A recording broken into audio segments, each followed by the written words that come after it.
This lack of clarity can lead to dissatisfaction in our careers and personal lives. Key to satisfaction lies in understanding your. It's not just about the product or service or even the process. And when we do this, we can create a business that not only stands out, but also makes a real difference in the world.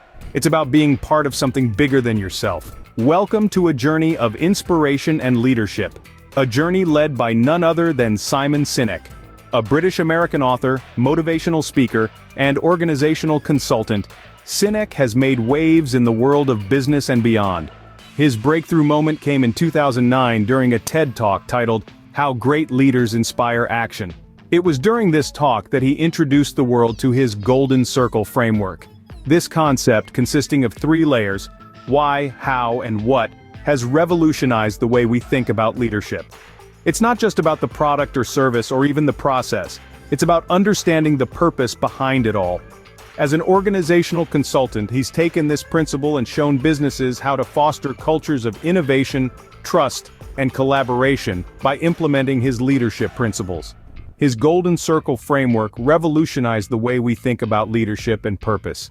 Chapter 1. Understanding your why. Simon Sinek believes that the key to satisfaction lies in understanding your why. This why is more than just a philosophical concept.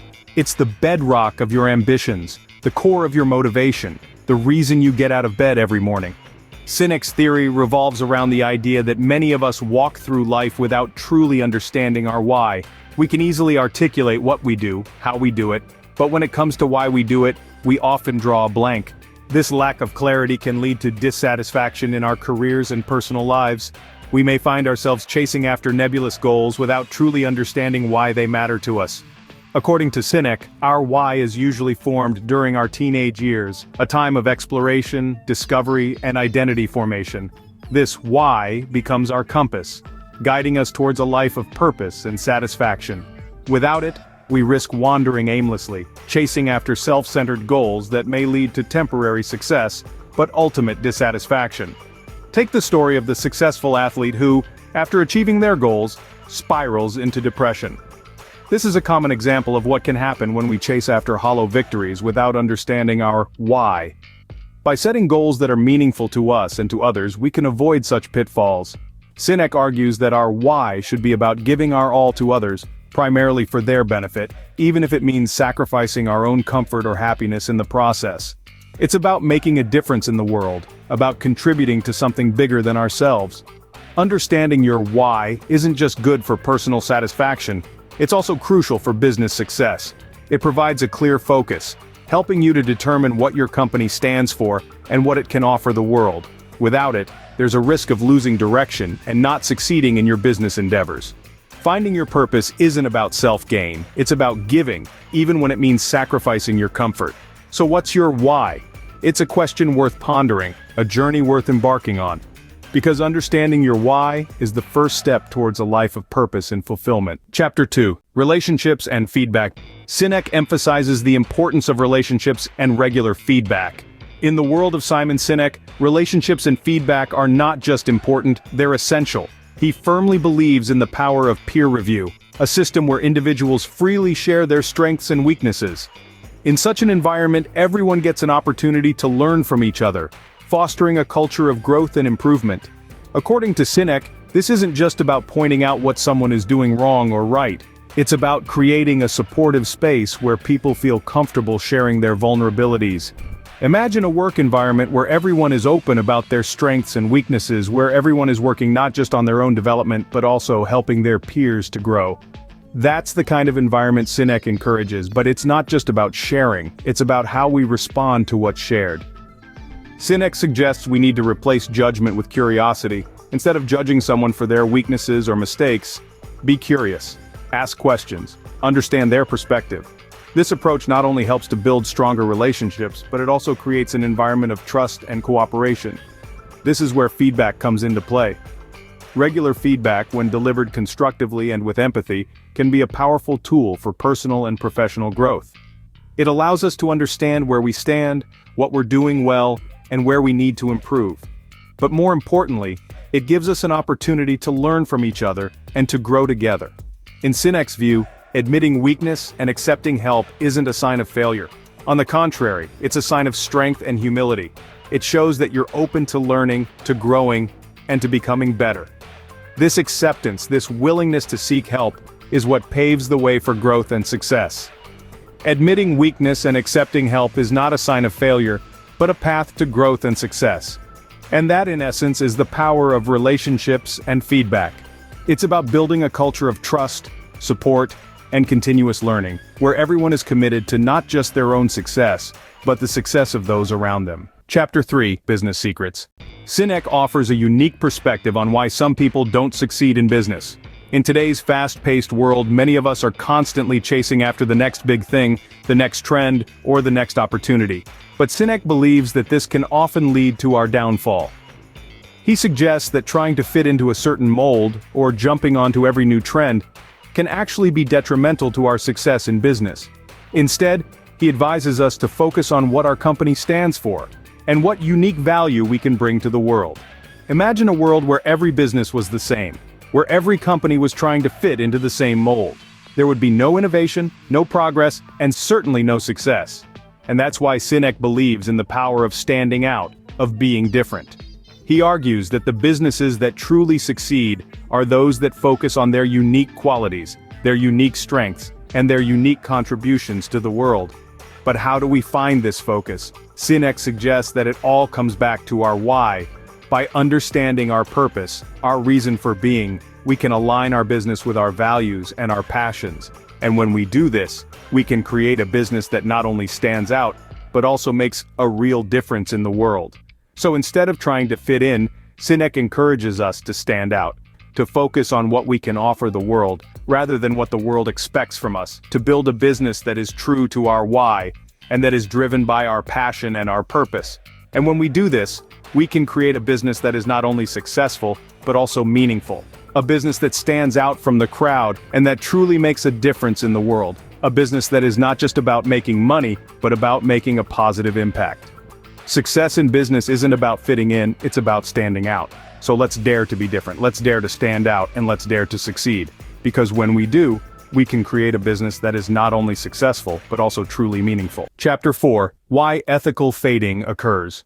Sinek warns of the dangers of ethical fading. We're all under pressure. From deadlines to quotas, the race to meet short-term goals can sometimes blur the lines between right and wrong. This blur is what Simon Sinek refers to as ethical fading. It's when the pressure to perform overrides our moral compass. It's when decisions are made with a blind eye to their potential impact on others. It's a slippery slope that can lead us down a path we never intended to tread. But how does this happen? Ethical fading often creeps in when we're so focused on hitting targets that we lose sight of the bigger picture. We start making decisions based on what's best for us in the moment, rather than what's right in the long run. It's not that we suddenly become bad people, it's that we allow our judgment to be clouded by the urgency of the here and now. So, what's the remedy? Sinek suggests that the antidote to ethical fading is open communication. And not just any communication, but those uncomfortable conversations that we often shy away from. It's in these moments of discomfort that we can truly address the issues at hand and keep ethical fading at bay. Teaching employees how to navigate these tough talks is crucial. It's about creating a safe space where people feel comfortable sharing their concerns and fears. It's about fostering an environment of trust, where everyone knows that their voices will be heard and their opinions valued. It's about ensuring that the pressure to perform never overshadows the importance of doing what's right. So the next time you find yourself under pressure, remember Sinek's advice. Don't let short-term goals cloud your judgment. Embrace those uncomfortable conversations.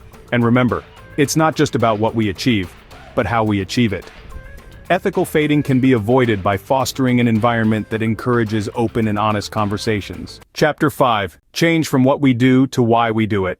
Sinek foresees a future workplace that is flexible and unique. A vision that is more than just a prediction, it's an aspiration. Sinek examines the current workplace scenario and finds it wanting. He notes a growing trend of dissatisfaction and resignation among employees, a symptom of a system that has lost touch with its human elements. In Sinek's perspective, the future of work is more than just a place to earn a living. It's a space where individuality and flexibility are celebrated, not suppressed.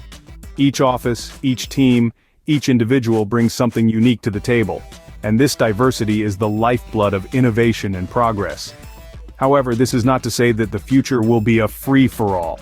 On the contrary, Sinek suggests that with greater flexibility comes a greater need for clear direction and purpose. The future workplace is one where the company's goals and the employees' ambitions align, creating a synergy that fuels both personal and organizational growth.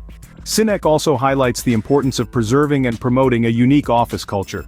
In the future, he posits, offices will not be bland, cookie-cutter spaces but vibrant ecosystems, each with its distinct culture and ethos. These cultures will be the glue that binds the team together, fostering a sense of belonging and camaraderie that transcends mere professional associations. The future of work, according to Sinek, is one where the focus shifts from what we do to why we do it.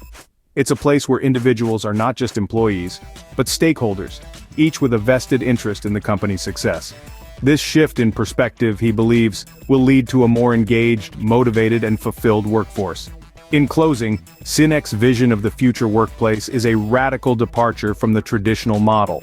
It's a vision that challenges the status quo and invites us to reimagine the possibilities. The future of work is not about sticking to the status quo, but about embracing change and flexibility. It's about creating a space where people can thrive, not just survive. And it's a vision that is not just possible but necessary for the continued success and sustainability of our businesses, our societies, and ourselves. Chapter 6: Creating a Purposeful Company Culture. Sinek believes in creating a company culture that aligns with the company's goals. This is not just a nice-to-have, it's a must-have. When company culture and corporate objectives go hand in hand, success is usually not far behind. But the journey to achieving this is often fraught with challenges.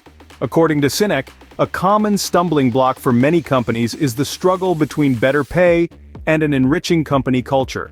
Quite often, companies believe that better pay is the ultimate motivator, but Sinek challenges this notion. He firmly posits that offering employees a purpose, a cause to believe in, is infinitely more powerful. Imagine working for a company where the mission is more than just making profits. It's about making a difference, making the world a better place. It's about being part of something bigger than yourself. This is the kind of purpose that Sinek advocates for, a purpose that ignites passion, fosters commitment, and encourages sacrifice. Creating such a culture, however, is no easy task. It requires deep introspection and a clear understanding of the company's true purpose beyond its products or services. It demands leaders who are committed to the cause and are willing to walk the talk. It calls for open, honest communication and a willingness to listen and learn. But when done right, the results can be extraordinary. A purpose-driven culture can bring out the best in people. It can inspire creativity, foster collaboration, and build trust. It can turn employees into ambassadors who not only believe in the company's mission, but also actively contribute to its success. And let's not forget the customers. Customers are more likely to connect with and stay loyal to companies that stand for something meaningful. In other words, a strong, purposeful culture is not just good for employees, it's good for business. So yes, creating a good company culture is challenging. But as Sinek points out, the rewards far outweigh the difficulties. A great company culture isn't about better pay, it's about a shared purpose and cause. Chapter 7, Wrapping Up. Simon Sinek's principles offer a fresh viewpoint on leadership, purpose, and success. We've embarked on the exploration of understanding your unique why. It's that purpose that ignites your passion, navigates your decisions, and imparts a meaningful direction to your life and career. We've underscored the strength of relationships and feedback, and their role in nurturing growth and success. In the business world, concentration is critical. Being aware of what your company represents and its contribution to the world is a game changer. We've brought to light the perils of ethical fading, the hazardous path that follows the disregard of others' impact. Furthermore, we've welcomed the future of work, appreciating the diverse cultures that flexibility can introduce to the workplace. Most importantly, we've emphasized the value of a purposeful company culture. A culture that is in harmony with the company's objectives, gives employees a cause to believe in, and a motive to make sacrifices. Join our community for continued learning and growth. Don't miss out on our next where we dive deeper into the world of success. Click on the next video to continue this exciting journey of discovery and inspiration.